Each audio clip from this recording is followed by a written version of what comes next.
Okay, welcome to Elevator World's webinar series. I'm T. Bruce McKinnon, the president of Elevator World and your host for today. Today's webinar is presented by SnapCab, and the topic is the SnapCab story and how it all started, part one. In today's webinar, presenter John Kerr, National Sales Manager, and Joe Danko, General Manager, will share the SnapCab story and explain the system while going over how it all started. SnapCab's interlocking panel system has revolutionized the elevator industry by providing a flexible, simple, and repeatable system to elevator mechanics, allowing them to install a beautiful, high-quality interior in less than a day. As mentioned, this is a two-part webinar. The second webinar will be held on October 27th at 1 p.m. Eastern, and will focus on how to keep your team working during the COVID-19 recession, and also explain how the SnapCab elevator interior system is easy to install and simple to sell. During today's presentation, I encourage you to post your questions in either the question and answer section or the chat box. After the presentation, we'll be happy to answer any of your posted questions. John, you may begin the presentation. All right, thanks, Bruce. Yes, my name is John Kerr. I'm the sales manager here at SnapCab. I started at SnapCab about 15 years ago. I have experience in every department. The same would be true for Joe. But like I said, currently in sales, and I'll pass it to Joe for his introduction.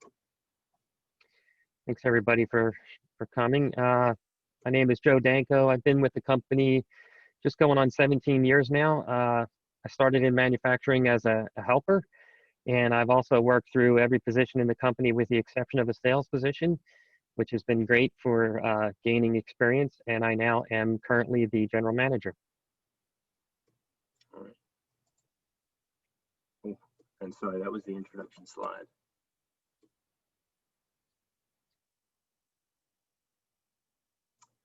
Okay.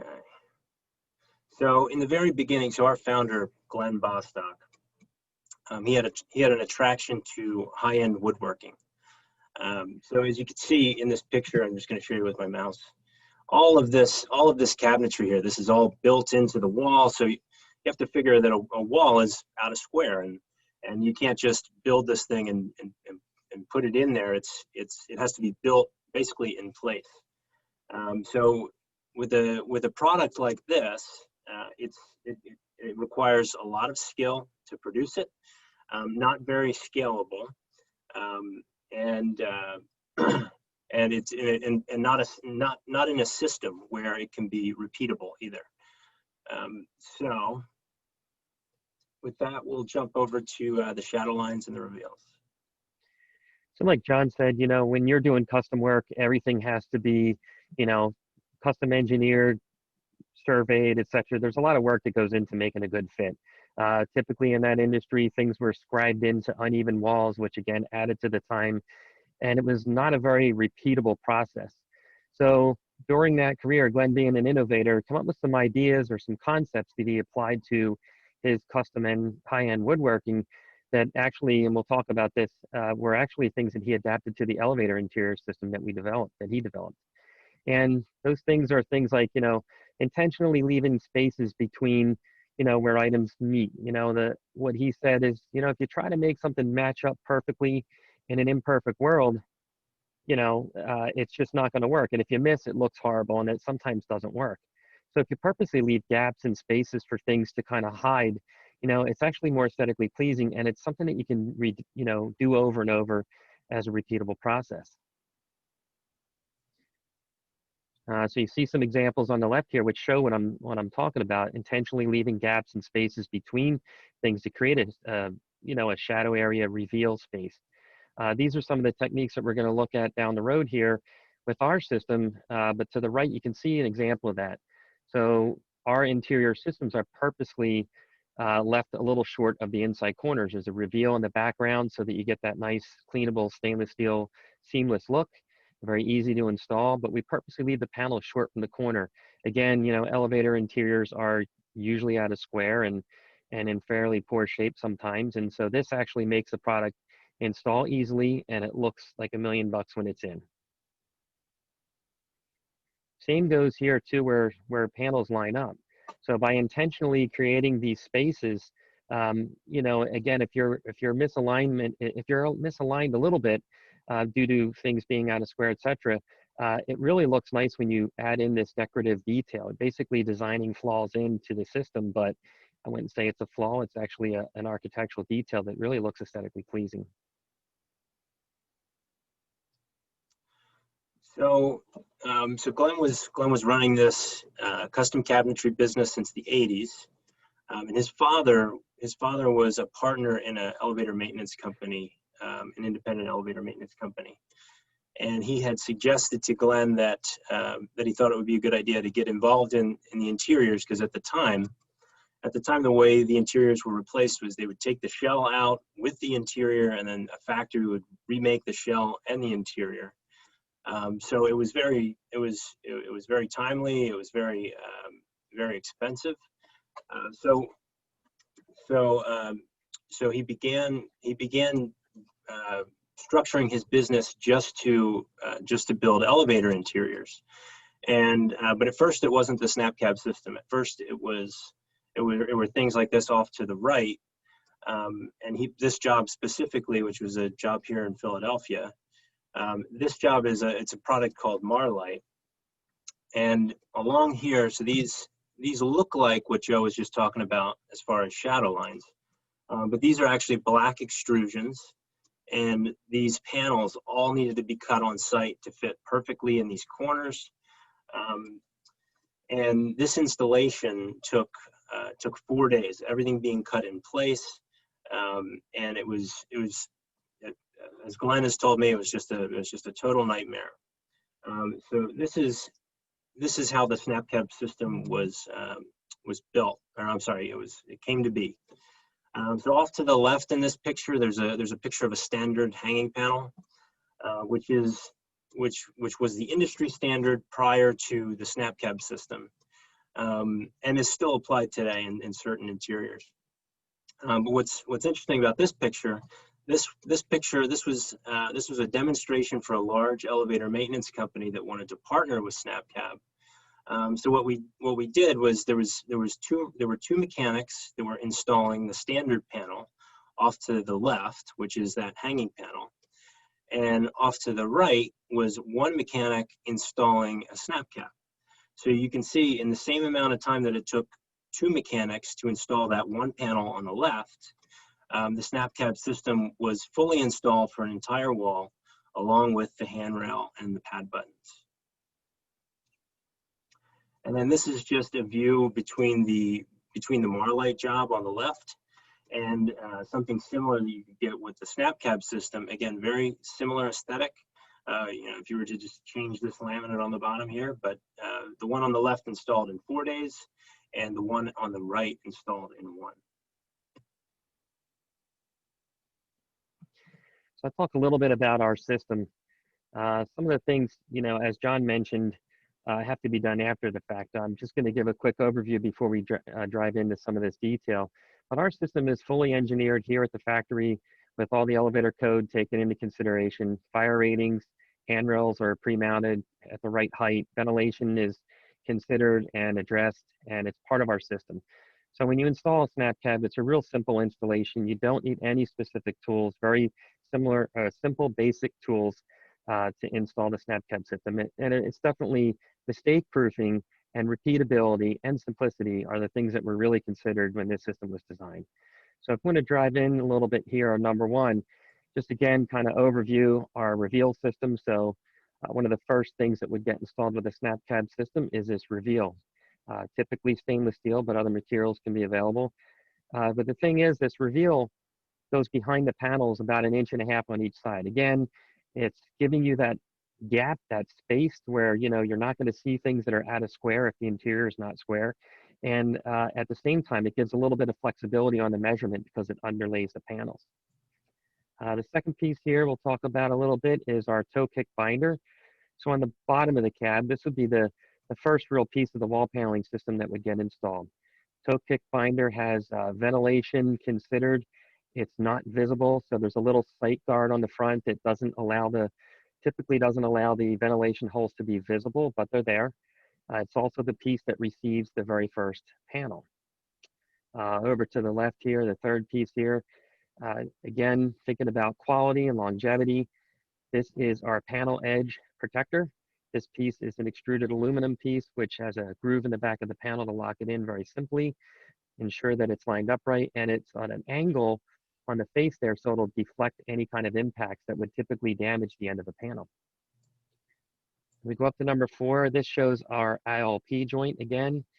ILP stands for interlocking panel, and this is our design which allows the installer to screw the panel in on the top there, and then when the panel above that panel comes down, the back of that panel, number 1, covers the screws from the installation of the lower panel, and at the same time, it again creates that 1/8 inch shadow line, that gap or reveal space there, which helps mistake-proof against imperfections. Number 5, as I mentioned, our handrails come pre-installed, and that again takes the guesswork out of the heights, etc., and it saves a lot of time. Again, all pre-engineered in our factory and pre-installed. The 6th piece over here is our top cap. This is basically the top trim that finishes off the very top of the last panel.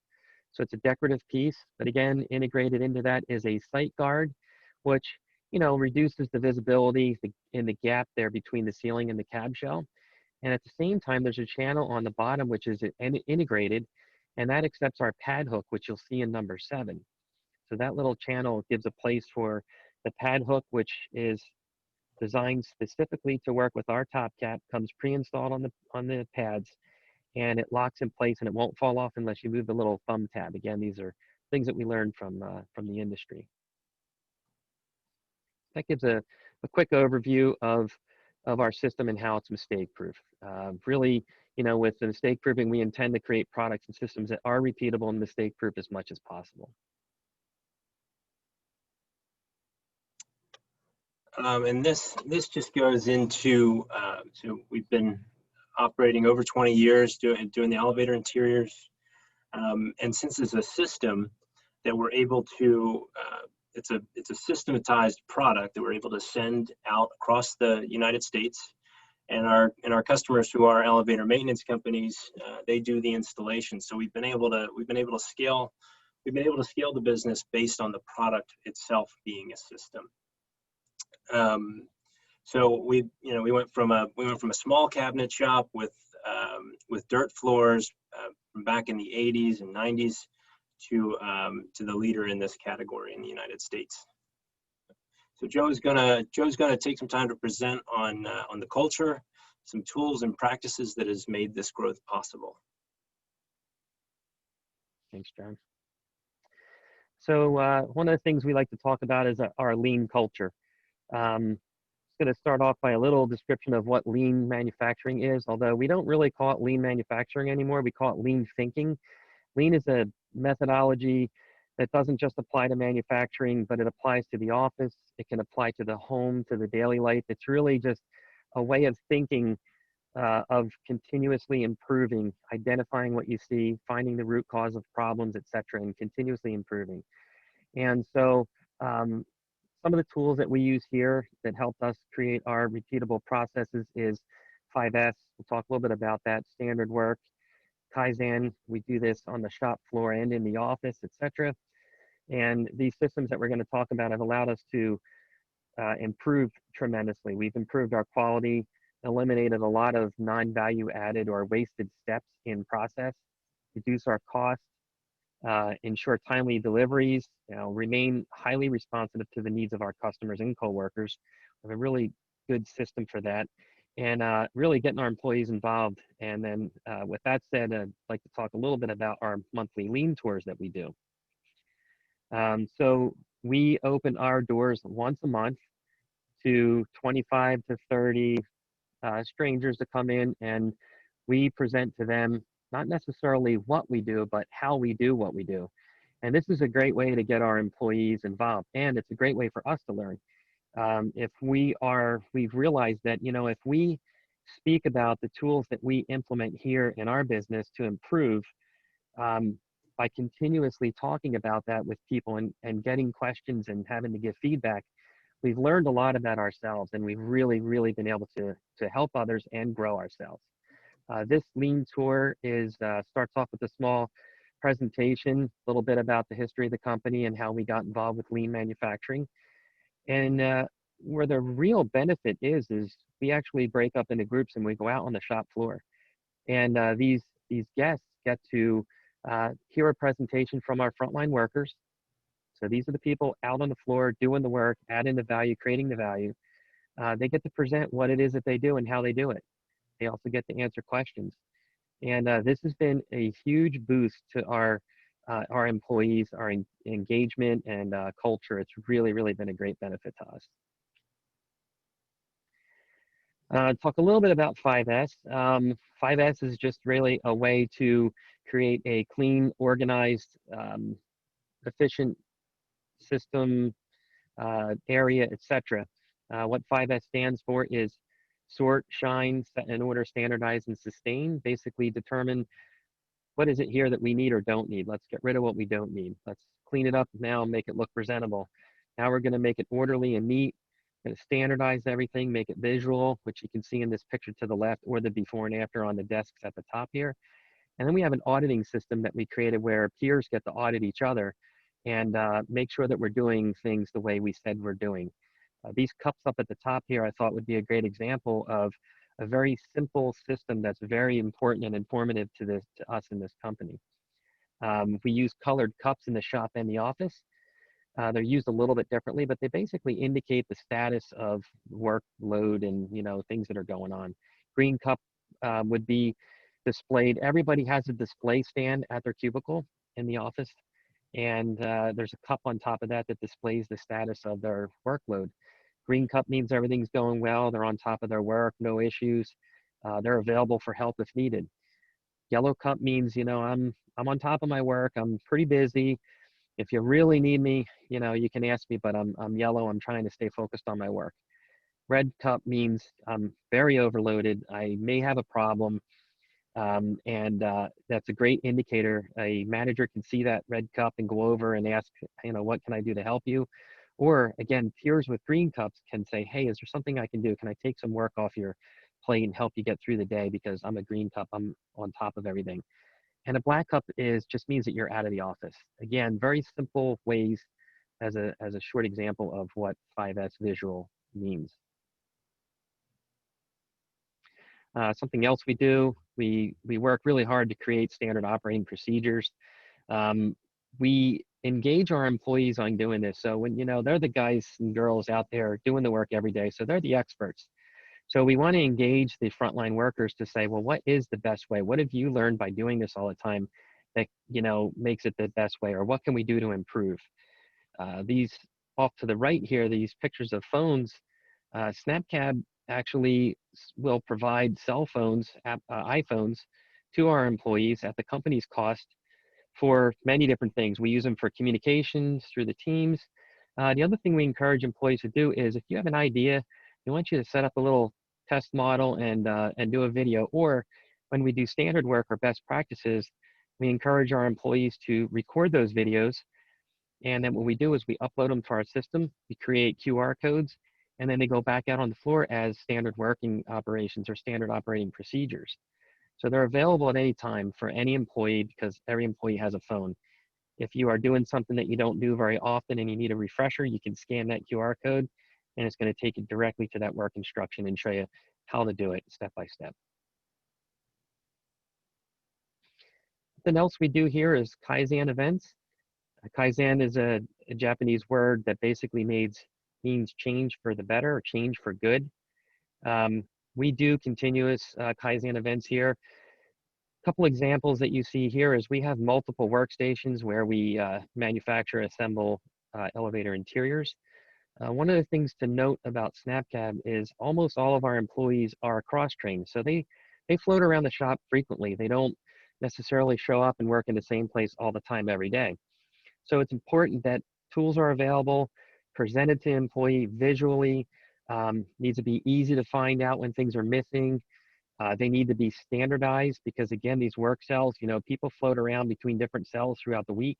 So it's important that things are in the same place every time, no matter what. So these are just some examples of some of the things we do with Kaizen events where we remove what we don't need, organize what we do need, present it in a way that it's very easily accessible and easy to tell when something's missing, and then standardize it.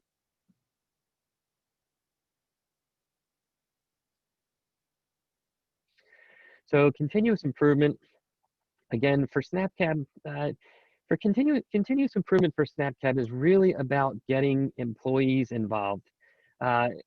Training on lean methodologies, as I mentioned, identifying mistakes is probably our biggest thing. I'm going to talk a little bit about that. We call mistakes turnbacks. Anything that interrupts the flow of work is called a turnback. It's a lot easier to digest that word than mistakes. Humans make mistakes. It's what we do. So we never blame people here. We always blame the system. We check our ego at the door. We just never ever point to a person.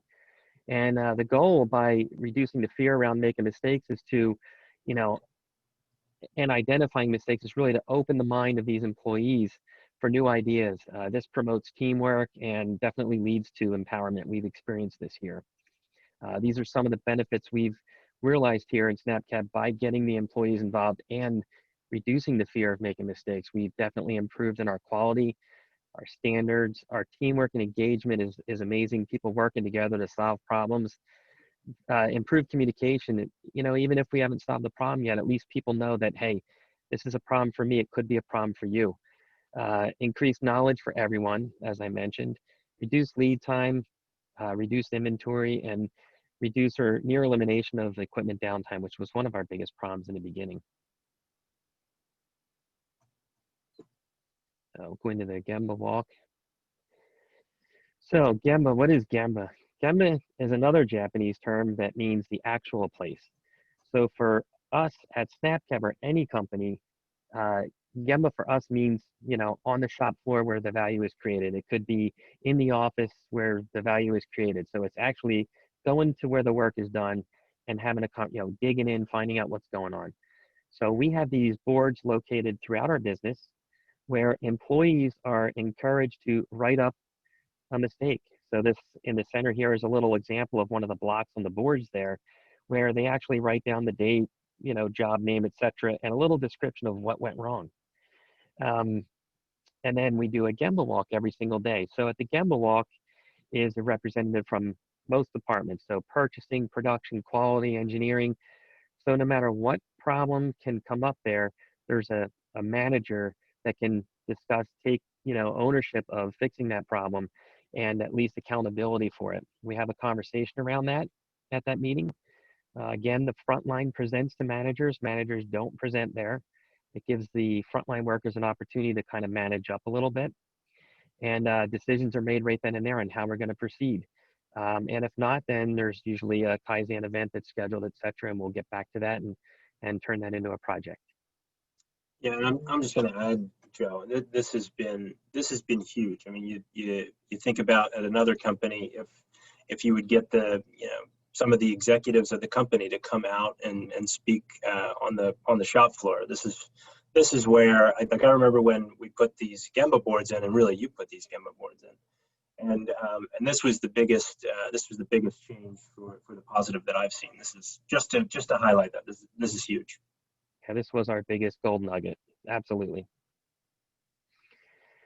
So again, we talk about, reducing the fear in the company. Well, a lot of people have asked us over the years, well, wait a minute, what makes me as a SnapCab employee want to say, hey boss, I did something wrong?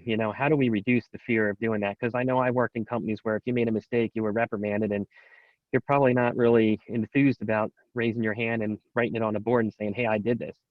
So what we do here is, again, we don't blame the person, we only blame the system. And we have this ticketing system, this reward system. So every time an employee writes an issue on the board, they receive a ticket.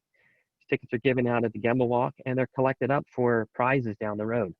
We have a little game we do at our monthly company meeting where we eventually get to who has the most tickets. We celebrate that person, and they get to spin this prize wheel here and win numerous different types of prizes. And it's been a real great way to keep people engaged with identifying, what went wrong.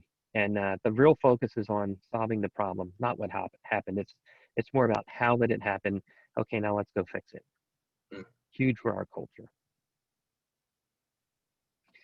Just some before and afters. I won't spend much time here, but by identifying frontline workers, identifying problems, mistakes, quality issues, etc., it really led us to this first picture on the left here. These first two pictures, I should say, where we went from a contact spray line for our laminating system, which was a long system, took up a lot of floor space. It was dirty, horrible fumes. It's just very difficult maintenance, difficult operation, hard on the back.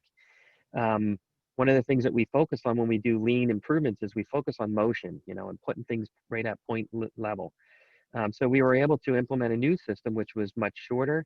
It enabled us to use non-toxic adhesives, which are environmentally friendly, as a controlled process. So it was a lot less on the person. It was, humans are able to do what humans are good at and not do the mundane work. And it allowed us to go from a 20 to 30-minute cycle time per piece to a 2 to 3 minute cycle time per piece. Same on the left, again, just an example of, an area that was shared with no ownership, and therefore it was just a mess all the time. Employees, as we did Gemma boards, said, I can't do my job here. The bench is a mess. I can't find my tools. I don't have the tools I do need to have. So after a Kaizen event, that's what it looked like on the picture on the left. And then we had a system to maintain that. So it's really been great getting the employees involved.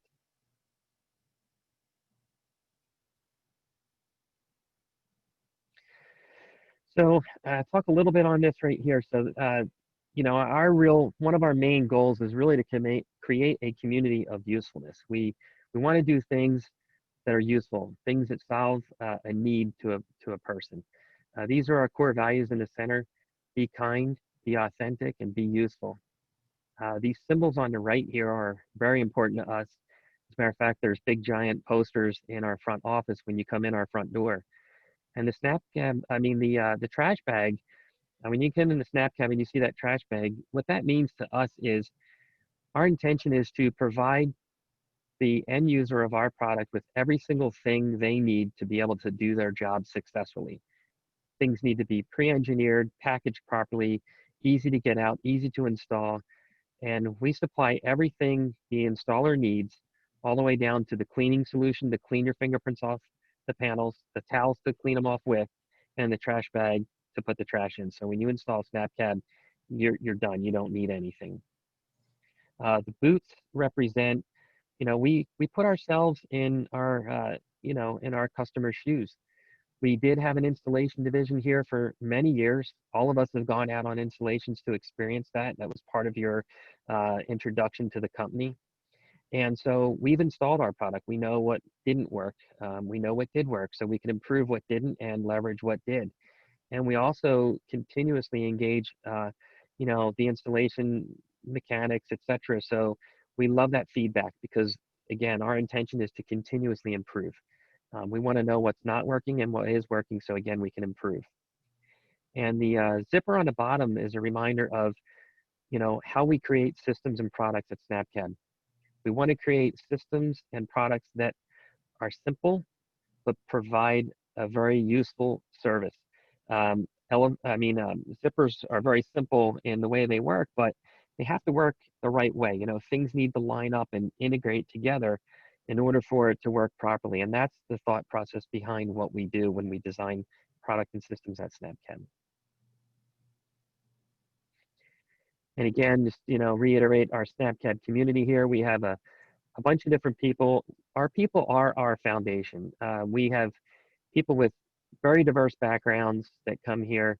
We have landscapers, we have tile setters, we have people with absolutely no previous manufacturing experience.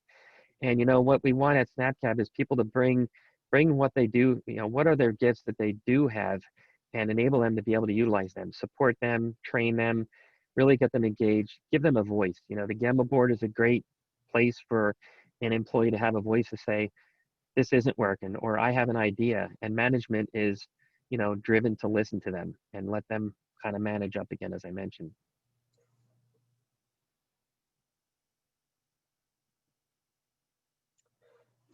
And now I just wanted to share on the growth of the company because this culture, the culture and the systems approach is really what has built the business, along with a lot of hard work. So the first 14 years of the when Glenn was doing custom cabinetry, you could see it was kind of stagnant growth for those first 14 years, and then he read a book which he attributes a lot of his success to. It's called The E-Myth. And that book has a very heavy focus on building systems and building your culture. And so as you see, as you know, the next 22 plus years, that's where SnapCab really started to grow. So the success and the growth of SnapCab has been a byproduct of the change in focus and focusing on the culture and the systems and growing the people.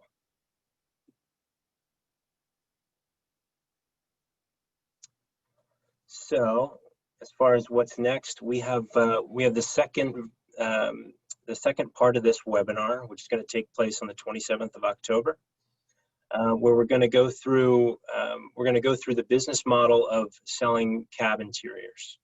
What I mean by that, we have a lot of people here don't know that we have sales and marketing support.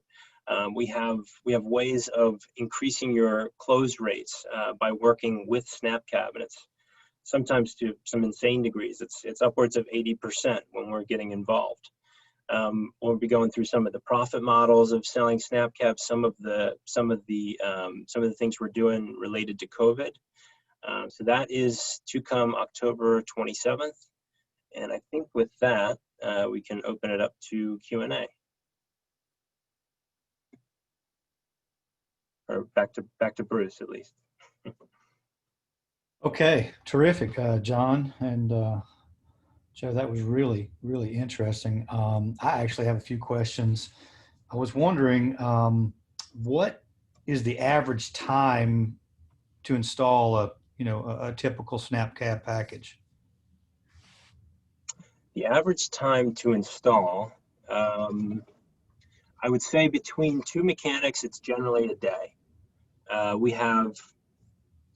This is actually one of the things we send out to continue to improve is a mechanics card that goes in each installation kit. So Joe was talking about the installation kit, having the trash bag. It has a mechanics card that goes in it that tells us how long it took them to install it, any problems that they had with it, so they can return that back to us, and we can address those product issues that the customer has. So it's like our external Gemba board by doing that. So in doing that, I'm getting to my point here. We've been able to dial it down to a day on average. And that includes demolition typically. That includes demolition, that's right. Yeah, that sounds great. That's really interesting, the concept you guys have where they pretty much have everything they need, even down to the trash bag to haul out the trash and wipe down everything. That leads me to another question that I was thinking of during the presentation, and I noticed you had it was like a specialized clip for padding within the cab. Is that included in the package, or is that an add-on? How does the padding work with the SnapCab package? You want to answer that one, Joe? Yep, sure. The pads are actually something that you would order in addition to your kit. So it doesn't come standard with a pad kit, but if you order it, it comes with everything you saw in the pictures. So if you said you wanted protective pads, you got the entire system. Pads, clips, everything ready to go, custom made to fit your interior. Nice. I got one more question, and then we've got a few posted here. On the lean culture tours, I was interested, who attends these tours? Is it primarily local business people, college students, or is it industry related people you guys invite to the lean culture tours? So I'm gonna let Joe answer that, but I know he's had guests from across the world. So I'm gonna let Joe answer that because he runs them. Yeah, it's like John said, we all of the above. We've had the United States Postal Service in here down to the local coffee shop.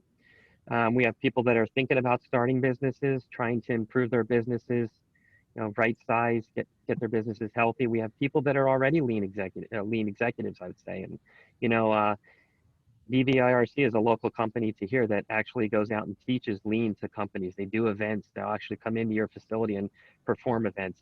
They come to visit us. So it's anywhere, like you said, from top end executives all the way down to floor workers. What I've seen mostly is, um, maybe VPs or quality managers will come out, do a tour, and when they see what it is that we're doing, they're like, wow, we have to get our people through this. And typically we see a wave of 2 or 3 more waves from each of those companies where they go all the way down to their front line and get them out here. One thing I'll say about the lean culture, it's really the key word there is culture. Um, Again, the United States Postal Service came in here and they have the highest end lean people there, and they do lean very well, but the culture needs improvement according to them. If you don't have a culture to support lean improvement, it's very hard to sustain. And statistics prove that, where companies tend to fail in the implementation of lean, it's usually at that last of the 5S's, the sustain part. That's why we feel like culture is the biggest important part for us. Very good. Thanks, Joe. Looks like we've got a few questions here asking about finish, types of finishes that, what are the possibilities of the different type of finishes that can go along with a SnapCab? It's really all over the place. Starting as basic plastic laminate, specialized plastic laminate. There's glass. We have Gorilla Glass, which is a hardened, the same glass on your iPhone. So we worked with Corning to kind of pioneer to get that into the architectural market. We have Gauge Carve, which is a decorative aluminum. We can basically supply anything we can put on the panel. We do have our standards, which are on our website as well. Okay. What about, Andrew is asking about flooring options. So flooring options, generally those are sourced locally to wherever your job is. Would that be the same for ceiling? You guys are primarily only doing the walls? No, we do the ceilings as well. Okay. Yeah, ceilings as well. And then Andrew's asking about the weight that is added to the cab for typical package. So, I mean, that's gonna be all over the place depending on the size of the car and the materials put in. But on the bottom of our quotes, when you get a project quoted, there is a weight study that's along the bottom of the quote that tells you the weight of the cab interior that you picked out based on the capacity that you supplied. So that's another thing. When you quote a SnapCab, all we need is the height of the car and the capacity of the car, and everything else we can quote. Generally, for a standard interior, I would say it's, what would you say, Joe, like around 300 pounds? Yep. Okay. We have a question from Carol asking about design, and do you guys have a drafting design department? Yeah, it looks like to create different types of designs. Yes. So each quote that goes out also generally goes out with a design. What I would recommend is, so our interior specialists, so the one that's going to join me for next week's, the 27th call, Brittany would get together and do what's called a design session. So this is one of the things that really helps boost the close rates on these jobs. What we've seen is when you do a design session with your customer, so we come in as basically as an employee from your company, and we're not gonna share the pricing with the customer, but we will go through and design it with the customer. And once the customer is designing their own cab, we find that they're pretty married to the design that they came up with. So we would the the way we like to do it is going through design sessions, but we can also, you know, if you give us the model and the color, we can also just send you the design. Perfect, perfect. One more question here from Chris is, have you done any jobs for scenic or observation type cabs? We have, I would have to get back to you with some addresses. I know that we have some in Hawaii, and other places. I mean, Joe might know better because when they come through the shop. Yeah, I'd say the same thing. I can't remember any specifics, but I know we've done some in Hawaii and some other places like that. Yeah. Okay, well, guys, this has been very informative, and I look forward to the second part coming later this month. And I think it's really interesting how you guys are partnering to help, to help close sales. I think that's going to be really interesting. So thank you very much, John and Joe. I don't know if you guys have anything else to contribute, but I think looks good. I think the presentation was excellent, very informative. So for all those attending, you can learn more, of course, at snapcab.com. Each of you will receive a follow-up email that will contain the contact information for both the presenters, as well as a link to this webinar. We'll be sending another reminder as well for the second part of the webinar series to be held on October the 27th. So be sure to be on the lookout for that sign up. I'd like to personally thank each and every one of you for attending, and hope everybody has a great afternoon. Thanks a lot, guys. Thank you very much. Thank you so much. Bye-bye.